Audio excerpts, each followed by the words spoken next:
The introduction of Atmel Studio 6 has ushered in a new era of project portability between Atmel microcontroller families. Atmel Studio 6 is the next-generation integrated development environment, allowing you to develop and debug software for an AVR or ARM microcontroller.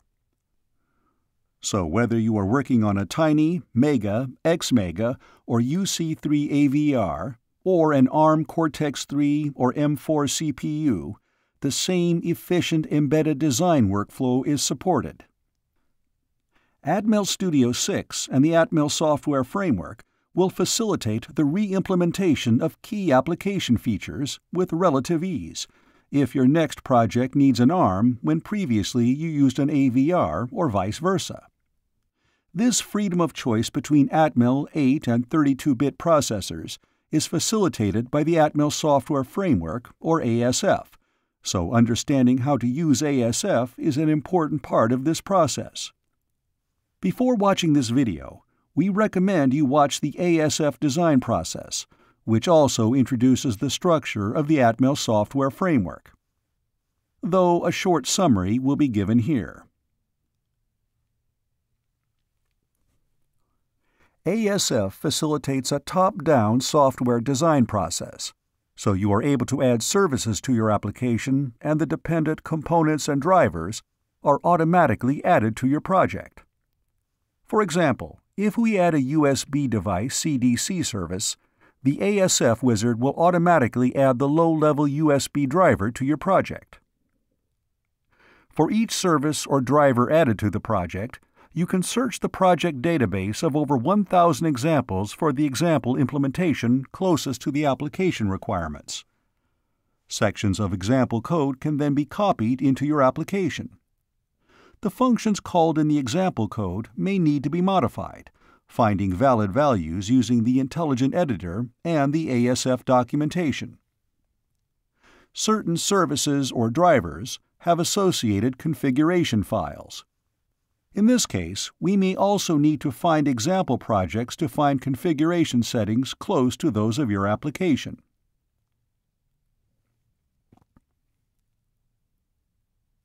Changing from one Atmel platform to another is just a special case of this design process. As you add services or drivers, you will copy the sections of application and configuration code for drivers and services from your existing application to the new one. Think of your existing application as a special example project, which is very close to your application requirements, so needs very little code modification.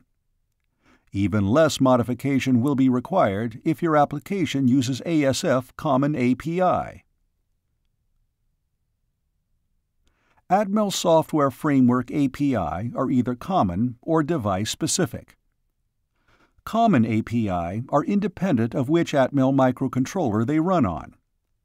In a project which uses only Common API, both services and application layers will be identical, whether running on X-Mega, UC3, or Cortex-M micros.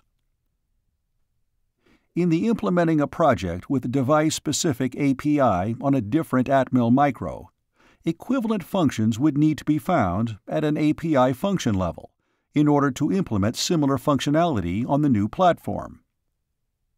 We start looking at the simplest Atmel processor platform change, a Common API example.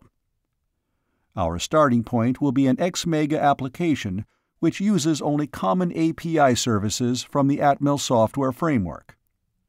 Our endpoint will be the same application running on a SAM4S.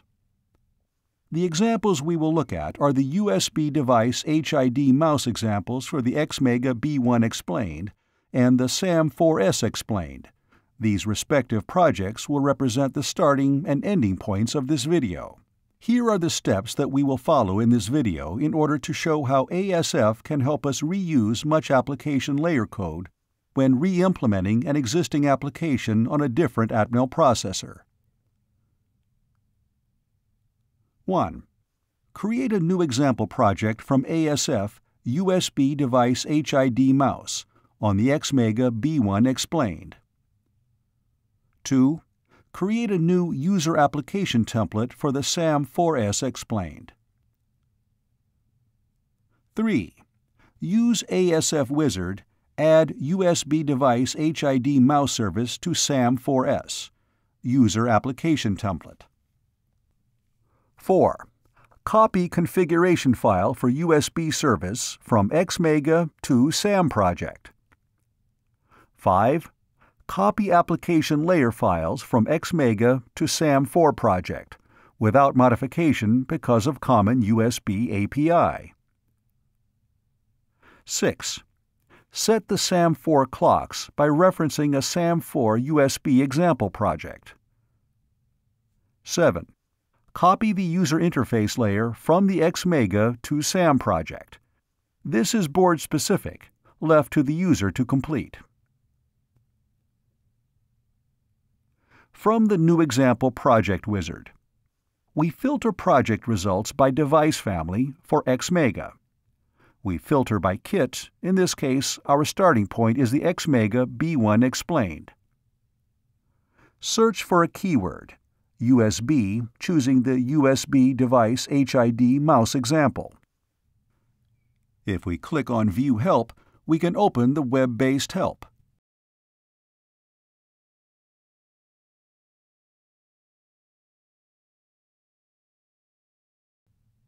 Let's differentiate the project name to ensure that we know this is the Xmega project.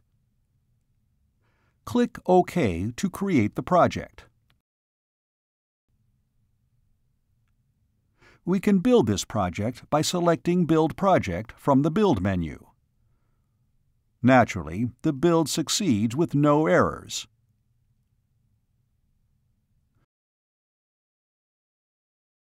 To check the target device, we can right-click on the project, selecting Properties.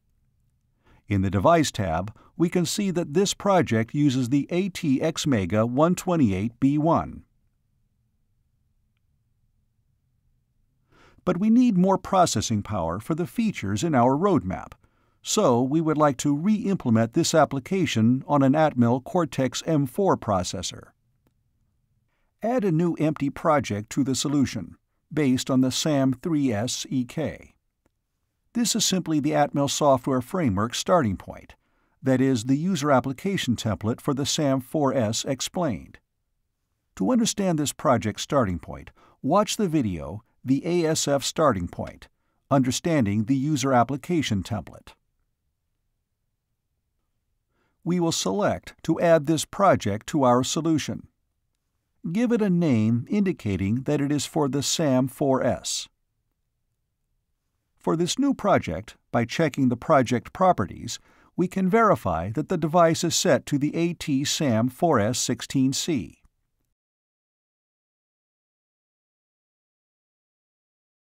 Now we can add the USB HID service to our project.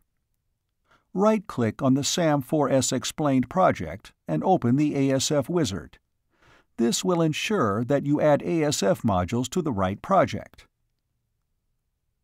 We select the USB device HID service, adding this to our project. When we do this, the USB driver for SAM4S will automatically be added, as well as all the files related to the USB stack. Once we have added a service or driver to ASF, the next step in our process is to modify the relevant configuration files according to our application requirements. These will be the same between the Xmega and SAM4.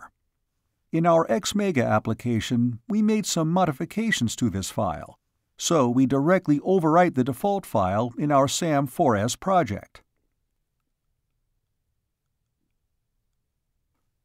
conf.usb.h is the glue between the services and application layers, used to link the USB driver to the functions in our application layer. Now, if we build the project, we can see that ASF has taken care of the USB service and driver, and the project builds without any errors.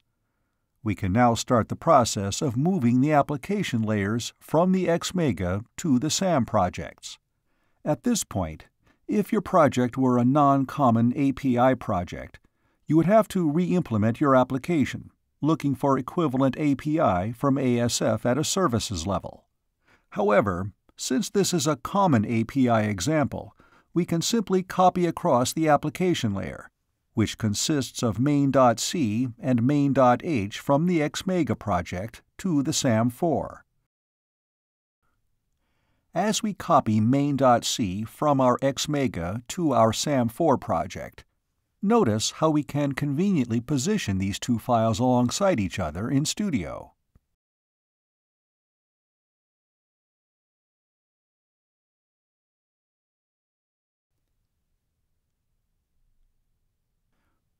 Next, we can copy main.h.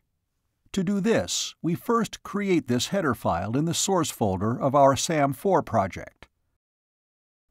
Right-click on src folder and add New Item, Include File, naming it main.h.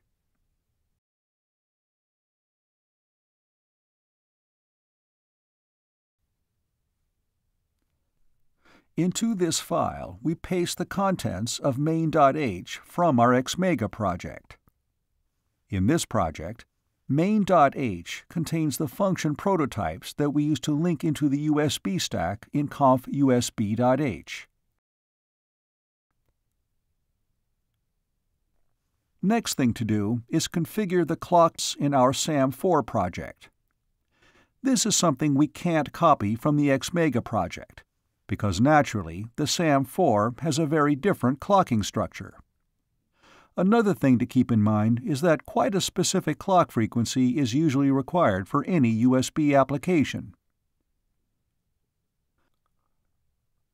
What we will do is open any SAM4 example USB project and copy the clock configuration from conf.clock.h.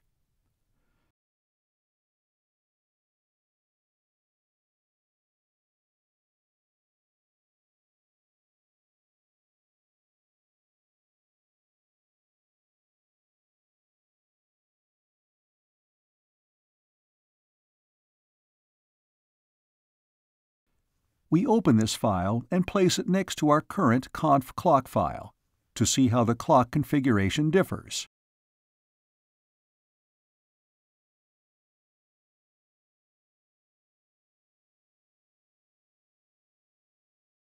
In this case, we see that the SAM4 clock configuration for a USB application uses phase locked loop 1 as a USB clock source. We can simply uncomment the relevant lines of code. Then check that there are no other differences in the clock configuration file. We have no further use for the SAM4 USB example that we have added to our solution, so this can now be removed by right-clicking on the project and selecting. The last steps left in our project are the user interface part of our application. Part of this is platform independent, though some parts will have to be modified for our new board. The user interface consists of UI.c and UI.h. We open UI.h from the Xmega project. Then add a new header file item to the SAM4 project, calling it UI.h. Opening this alongside UI.h from the Xmega project, so that we can conveniently copy from one file to the next.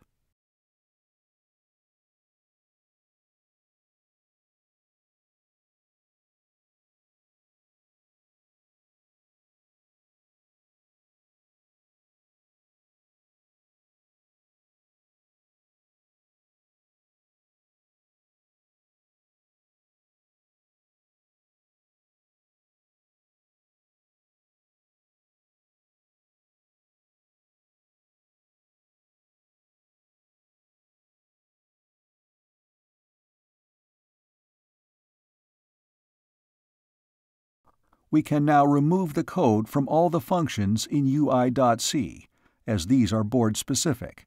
Replacing this code is outside the scope of this video. For now, we will remove the code inside these functions.